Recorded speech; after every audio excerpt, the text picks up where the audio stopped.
ప్రజల ఆకాంక్ష మేరకు కాంగ్రెస్ ప్రభుత్వం పాలించడం లేదన్నారు ప్రజా గాయకురాలు విమలక్క. ప్రభుత్వంపై నిరసన మొదలైందన్నారు. ఎక్కడ విజయం సాధించారని విజయోత్సవాలు చేస్తున్నారని ఆమె ప్రశ్నించారు. ప్రభుత్వం తన పనితీరుపై సమీక్షించుకోవాలని అన్నారు. ఎన్కౌంటర్లు లేని తెలంగాణ కావాలని పోరాడితే వరుసగా ఎన్కౌంటర్లు జరుగుతున్నాయని విమలక్క ఆందోళన వ్యక్తం చేశారు. తెలంగాణ తల్లిపై చర్చ జరగడం బాధగా ఉందంటున్న విమలక్కతో మా ప్రతినిధి సిద్ధార్థ ఫేస్ టు ఫేస్.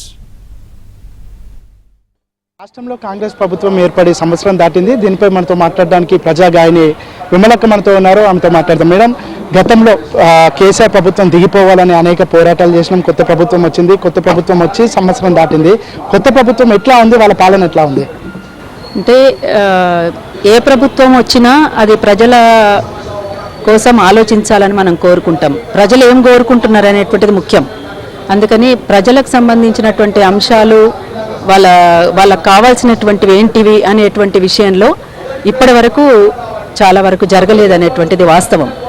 ఎందుకంటే ఇప్పుడు ఫార్మా హబ్లతోటి అక్కడ ఉన్నటువంటి భూములన్నీ కూడా కలుషితం కావడానికి కారణమవుతుంది.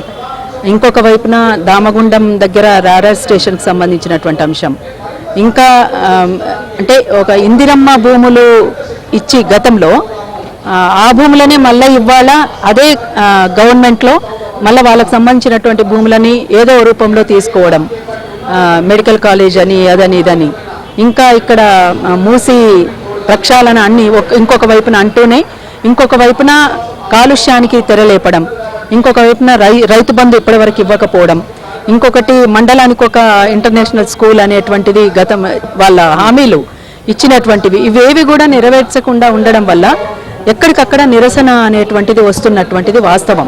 అందుకని ఇప్పటికైనా ప్రభుత్వం ఏడాది పాలన విజయోత్సవాలు సరే, మీ పాలన గురించి మీరు జరుపుకున్నప్పటికీ అసలు ఎక్కడ విజయం జరిగింది ఏంటి అనేటువంటిది కూడా ఒకసారి ఆలోచించుకోవాలనేటువంటిది కూడా తెలియజేస్తా ఉన్నాం.